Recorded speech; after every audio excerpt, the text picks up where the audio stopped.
जय हिंद प्यारे साथियों, कैसे हैं आप सभी। एसएससी फेज 13 एग्जाम जब से कंडक्ट हुआ है, चारों तरफ बस एक ही न्यूज़ फैली हुई है कि एसएससी के वेंडर ने सब कुछ खराब कर दिया है। बच्चे इतने डिमोटिवेट हो गए हैं कि जिनके अपकमिंग सीजीएल और सीएचएसएल के एग्जाम है, उन्हें कुछ समझ नहीं आ रहा कि क्या होने वाला है, क्या करें हम, किस तरीके से अपनी प्रिपरेशन को लेके चलें। और ऐसे ऐसे सेंटर्स आपको देखने को मिल रहे हैं। जो नया वेंडर एडिक्विटी सेट हुआ है, आप देख रहे हो, किसी के घर में पेपर हो रहा है ऐसा लग रहा है। क्या रिलेवेंसी है, क्या इसका जस्टिफिकेशन है। यहां देखो आप, ये अनकंस्ट्रक्टेड बिल्डिंग में सेंटर पड़ा हुआ है, ऐसे एसएससी एग्जाम कराएगी। इससे अच्छे सेंटर्स तो यूपी गवर्नमेंट के, अब जब से यूपी कांस्टेबल का एग्जाम कैंसिल हुआ उसके बाद हुए, एकदम बिल्कुल बढ़िया तरीके से सेंट्रल लेवल पे ये चीजें हैं। टीसीएस की जगह आपने हमें ये लाके दिया है। आपने एक आश्वासन दिया था कि अब पेपर का लेवल अच्छा सेट करेंगे, ये होगा वो होगा, पेपर बिल्कुल कायदे से होगा, कोई भी दिक्कत का सामना स्टूडेंट्स को अब नहीं करना पड़ेगा। और पहला एग्जाम होते ही फेज 13 जैसा एग्जाम, सीजीएल में जो इतना बड़ा क्राउड और सीएचएसएल में इतना बड़ा क्राउड अब एग्जाम देने जाने वाला है, उसका क्या होगा। देख रहे हो लाइन लगी पड़ी है नोटिस की, है ना।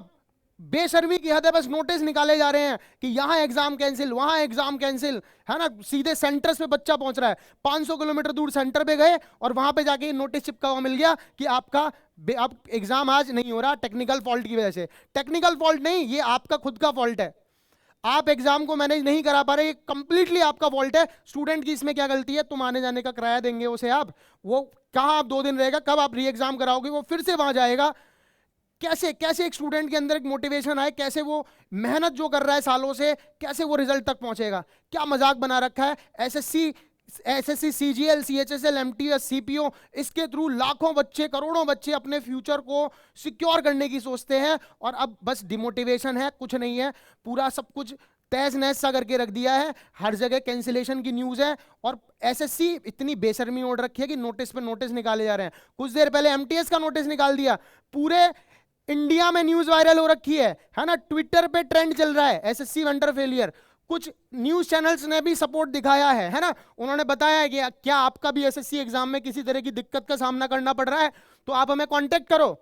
और इन तक बात नहीं पहुंची है, ये नोटिस निकाल रहे हैं। बच्चा सीजीएल का ये सोच रहा है कि 10-15 दिन में हमारा एग्जाम है, हम क्या करें, हम तैयारी करें, हम कुछ नया पढ़ें, इन्होंने जो ऊट पटांग पेपर पूछ लिया है उसको करें, क्या करें। पूरे इंडिया को पता लग गया है, एक एक बात को, एक एक व्यक्ति को पता लग गया है कि कितना बड़ा फेलियर एसएससी ने किया है। यहां पर वेंडर ने कितने घटिया तरीके से एग्जाम लिया है, पेपर का लेवल एकदम ऊट पटांग सेट किया है। स्टूडेंट का दर्द अब समझेगा कौन।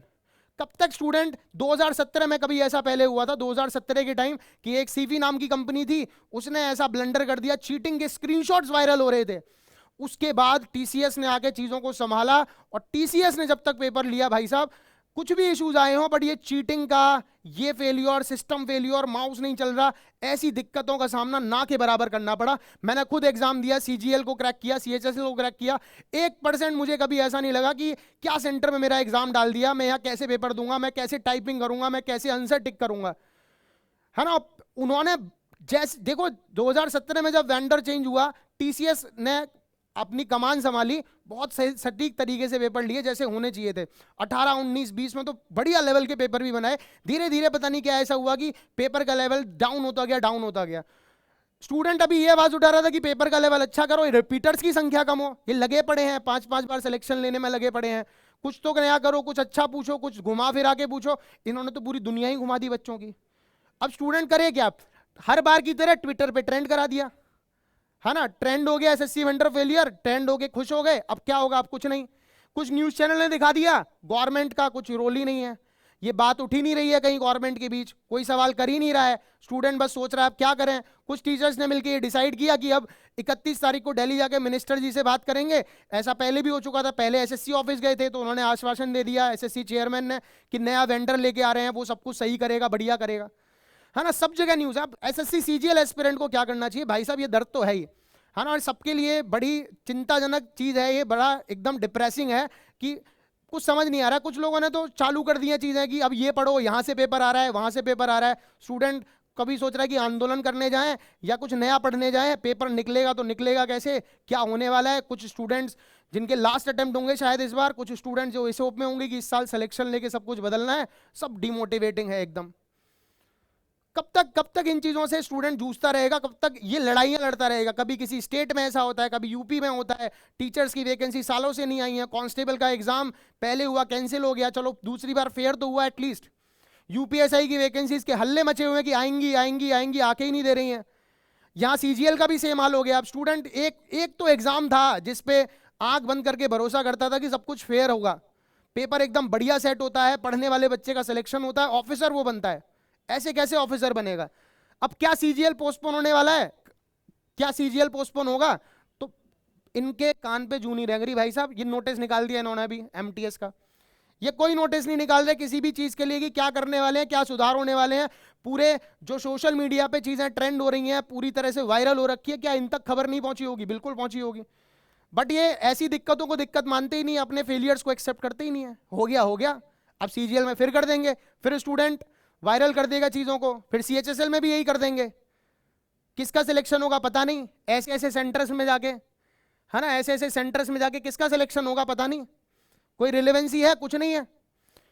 तो देखो स्टूडेंट्स, जो आपका सीजीएल एग्जाम आ रहा है, बहुत सीधी सीधी बात है, जिनका एग्जाम है सीजीएल का, तो ठीक है, जो होगा हम टीचर्स मिलके करेंगे, बट आपको अपनी तैयारी को करते रहना है, तैयारी को अच्छे से देखते रहना है ना। बिल्कुल ये नहीं आंख बंद करके कि एग्जाम पोस्टपोन होगा और नहीं हुआ तो। एसएससी तो बेशर्म है भाई साहब, आज से पहले नहीं हुए, है ना। 2023 पे केस हुआ, 2024 पे केस हुआ, 2017 पे केस हुआ, क्या बदला? कुछ नहीं, कुछ भी नहीं, नथिंग। केस लड़ते रहेंगे बेशर्मों की तरह, बस एक मोमेंट पे आके केस खत्म हो जाएगा, स्टूडेंट हार मान लेगी। कब तक लड़े स्टूडेंट भी? तो आप अपनी इस उम्मीद में बिल्कुल मत रहो कि पोस्टपोन ही होगा। कोई अश्योरिटी नहीं है कि ये कुछ करने वाले हैं। आप अपनी तैयारी अच्छे से करते रहो। देखो चीजें चेंज हुई हैं तो सबके लिए हुई हैं। आप अकेले ये मत सोचो कि अब मेरा क्या होने वाला है, वो सबके लिए एक प्रॉब्लम है अब, है ना। तो अगर चीजें मुश्किल आ रही हैं तो सबके लिए आ रही है, चीजें रिलेवेंट आ रही हैं तो सबके लिए आ रही है, क्वेश्चन गलत आ रहा है तो सबके लिए आ रहा है, रीजनिंग जैसी नहीं आ रही है तो वो सबके लिए है। It is not only for you. तो आपकी अपनी प्रिपरेशन को कंटिन्यू रखना है। एंड जो ये टाइम पर एटलीस्ट फेज 13 की वजह से कुछ चीजें तो सामने निकल कर आई हैं, उस हिसाब से अपनी प्रिपरेशन को लेके चलो, ठीक है। देखो सिलेबस चेंज नहीं हुआ है, क्वेश्चन पूछने का फॉर्मेट बहुत अलग तरीके का कर दिया है। अगर आपने तैयारी अच्छे से करी है तो ऐसा तो है नहीं कि आप बिल्कुल पेपर को करके अटेम्प्ट ही नहीं कर पाएंगे। हाँ, जो कॉन्फिडेंस था कि हम 200 नंबर में से 170 180 का स्कोर लाएंगे, मैथ में फुल आउट ऑफ फुल लाएंगे, तो वहां एक निराशा देखने को मिल सकती है। बट कोई नहीं, वो सबके लिए है। आप अपनी प्रिपरेशन को बहुत अच्छे से करते रहें। जैसा कि मैं ये देख रहा हूं कि नोटिस निकाल रहे हैं, कोई फर्क नहीं है। क्या करना चाहिए, क्या नया आ रहा है, सबसे पहले तो ये देख लेते हैं। सबसे पहले देखो बेटा, मैथ्स में जो चीजें होती थी, मैथ्स के बारे में ही सबसे पहले बात करें। जैसे ये दुनिया को पता है, खुद एसएससी ने नोटिस निकाला है कि ये 2 टॉपिक मेंस के हैं, फिर प्री में सवाल क्यों आ रहे हैं और भर भर के सवाल आ रहे हैं, है ना। चलो कोऑर्डिनेट ज्योमेट्री तो एटलीस्ट है भी हमारे सिलेबस का पार्ट कि इसके क्वेश्चन आ भी जाए तो कोई समस्या नहीं है। बट यहां प्रोबेबिलिटी और स्टैटिस्टिक्स, देखो बहुत कुछ नया पढ़ने की तरफ नहीं भागना है। बट हाँ, इन 2 टॉपिक्स को आपको सीजीएल के लिए जो बच्चे टारगेट कर रहे हैं, इन 2 टॉपिक्स को अच्छे से आपको कवर कर लेना है। एक एक बात को अच्छे से कर लेना और अच्छे लेवल तक पढ़ लेना है, ठीक है। कोऑर्डिनेट ज्योमेट्री से भी बढ़िया सवाल आ रहे हैं, तो इन 3 टॉपिक्स को बहुत सीरियसली लेना है। ऐसा भी हो रहा है कि एक एक टॉपिक से ही सवाल भरे पड़े हैं। अच्छा, एक बात तो हद ये हो गई कि 2 शिफ्ट का पेपर सेम है, ये भी बच्चे बता रहे हैं। वो तो आंसर की आएगी तब क्लियर होगा। 2 पेपर के 2 शिफ्ट के पेपर बिल्कुल सेम है मैथ्स के, नो चेंज। तो आपको मैथ्स में सबसे पहले इन 2 बातों पर, इन तीनों चैप्टर्स पे फुल फोकस करना है। बाकी जो आपने पढ़ा है उसको रिवाइज करते रहिए। और मैं सजेस्ट कर रहा हूं कि जिस तरह की चीजें आ रही है ना, तो आप थोड़े सीजीएल मेंस लेवल के मॉक लगाइए। सीजीएल मेंस लेवल के मॉक आप लगाइए। रीजनिंग में, रीजनिंग भैया रीजनिंग जैसी बिल्कुल नहीं आ रही है। जैसी एसएससी की रीजनिंग आया करती थी, अब तक ऐसी बिल्कुल नहीं आ रही है। पूरा ऐसा लग रहा है कि रीजनिंग नहीं, इंग्लिश का सेक्शन है। एक स्टूडेंट का मेरे पास मैसेज आता है कि सर रीजनिंग में ऐसा लग रहा था इंग्लिश का सेक्शन है, खत्म ही नहीं हो रहे, स्टेटमेंट पढ़े जाओ पढ़े जाओ पढ़े जाओ। यहां पे स्टेटमेंट बेस्ड क्वेश्चन की लाइन लगी पड़ी है ना। तो कुछ statement, conclusion, cause and effect, इस तरह के जो टॉपिक्स हैं, इनको आपको प्रैक्टिस करना है। इस तरह के क्वेश्चंस आपको सीजीएल मेंस के उनमें मिल जाएंगे, मॉक टेस्ट में मिल जाएंगे। तो वहां से आप इन तरह के क्वेश्चंस को बढ़िया तरीके से एकदम प्रैक्टिस करके जाएं, है ना। देखो अपनी तरफ से कमी नहीं छोड़नी है, जो होगा वो तो होने ही वाला है। क्या चेंजेस आते हैं, पॉजिटिव हो तो बहुत अच्छा है, बट इन्होंने कुछ नहीं किया तो जबरदस्ती कौन ही करवा लेगा, है ना। अब 2023 की ज्वाइनिंग नहीं हुई, है ना, 2023 वाले बच्चों का केस चलता रहा, क्या क्या चेंज हुआ? कुछ नहीं, इन्हें फर्क ही नहीं पड़ता है। तो अपनी तरफ से अपना 100% देते रहो, है ना। बाकी 31 तारीख को जो आंदोलन होने वाला है मिनिस्टर से बात करने के लिए, डीओपीटी मिनिस्टर से जो सारे टीचर्स जाने वाले हैं, उसमें कटारा एकेडमी का भी पूर्ण समर्थन है। कटारा एकेडमी भी वहां जाएगी और बच्चों की सारी प्रॉब्लम्स को सामने रखेगी। बट आप अपनी तरफ से अपना बेस्ट देते रहिए। देखो दूसरी चीज, नॉन वर्बल रीजनिंग ना के बराबर आ रही है। नॉन वर्बल रीजनिंग ना के बराबर आ रही है। जहां एक स्टूडेंट लीड लेता था, तो यहां इस पर बहुत फोकस करने की रिक्वायरमेंट नहीं है। स्टेटमेंट बेस्ड क्वेश्चन जो आपके सीजीएल मेंस वगैरह में देखते हैं, इन पे आप बहुत फोकस करो। जीएस में भाई साहब, सीडीएस में जैसे सवाल आते हैं ना स्टेटमेंट बेस्ड, ग्रेजुएशन वाले पेपर में तो इन्होंने एकदम पता नहीं क्या ही कर दिया है। 10th लेवल वाला पेपर बहुत आसान बनाया, वो मॉडरेट, और वो बहुत टफ एंड इररिलेवेंट। तो स्टेटमेंट बेस्ड क्वेश्चन जैसे सीडीएस में देखने को मिलते हैं ना बेटा, मैं इस तरह के क्वेश्चंस देखने को मिल रहे हैं लाइक सीडीएस। तो वहां से आप अपने क्वेश्चंस को प्रैक्टिस कर सकते हो। कॉन्सेप्ट बेस्ड क्वेश्चंस आ रहे हैं, मतलब ऊट पटांग चीजें नहीं आ रही हैं, है ना। जीएस में स्टेटमेंट बेस्ड और कॉन्सेप्ट बेस्ड क्वेश्चंस आ रहे हैं। हाँ, स्टूडेंट पूछ रहे थे कि स्टैटिक और करंट, देखो इनका भी पोर्शन है, तो इनको भी आपको पढ़ना ही है। इससे भी क्वेश्चन देखने को मिल रहे हैं। तो ऐसा नहीं है कि आप स्टैटिक करंट नहीं पढ़ रहे हैं। अब टीसीएस में वेटेज बहुत रहता था, बहुत ज्यादा, उतना नहीं है, बट पढ़ना है, ठीक है। इंग्लिश में नरेशन से बहुत क्वेश्चंस आ रहे हैं, एक्टिव पैसिव डायरेक्ट इनडायरेक्ट, इनसे बहुत सवाल आ रहे हैं। तो इनको बढ़िया से प्रैक्टिस कर लेना है। डायरेक्ट इनडायरेक्ट और एक्टिव पैसिव का वो बढ़िया से कमांड कर लेना है।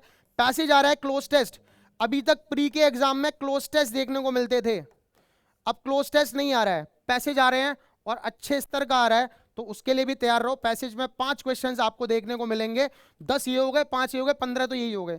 रीअरेंजमेंट बढ़िया लेवल का आ रहा है, इसके लिए भी मैं कहूंगा कि सीजीएल मेंस में जो रीअरेंजमेंट के बढ़िया बढ़िया क्वेश्चन आ रखे हैं, उन्हें आप प्रैक्टिस करो।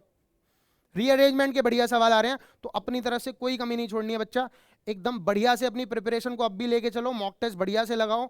31 तारीख को पूरी जान लगा देंगे कि आपके हित में कुछ फैसला आए, कुछ ऐसा हो कि बच्चे को डिमोटिवेशन ना आए, वो अपनी तैयारी ईमानदारी से जो कर रहा है, तो सिलेक्शन भी उसे ईमानदारी से मिले, उसने जो सपना देखा है ऑफिसर बनने का वो बने। बट एट लास्ट वही है, इन पे तो कोई फर्क है नहीं, कोई ऐसा सच नोटिस अभी तक निकला नहीं है। इसी तरह के नोटिस निकले जा रहे हैं। एग्जाम कैंसिलेशन के नोटिस की लाइन लगी हुई थी पहले तो, और अब ये देख लिए वैकेंसी का कुछ फेरबदल हुआ है, उसका नोटिस निकाला है ना। इनको तो ये खबर ही नहीं है कि कुछ यहाँ एग्जाम में गड़बड़ी हुई है ना। वीडियोस भी वायरल हुई हैं, बच्चे नारे लगा रहे हैं। बच्चे क्या क्या करें, तैयारी करें, एग्जाम देने 500 किलोमीटर दूर जाएं, वहां पे बच्चों को धमकाया जा रहा है। सेंटर्स वाले धमका रहे हैं, FIR कर देंगे, ऐसे ही कर देंगे FIR। स्टूडेंट वहां अपने ऊपर FIR करवाने गया है, अपने हक के लिए छात्र बोले भी ना, बिल्कुल ऐसी तानाशाही सी हो गई है। तो आप सब अपनी तैयारी को अच्छे से करते रहिए, और जो पॉइंट्स मैंने बताए उन पे एकदम आप फोकस रखिए। मिलते हैं अगली वीडियो में जल्दी ही। जय हिंद, वंदे मातरम।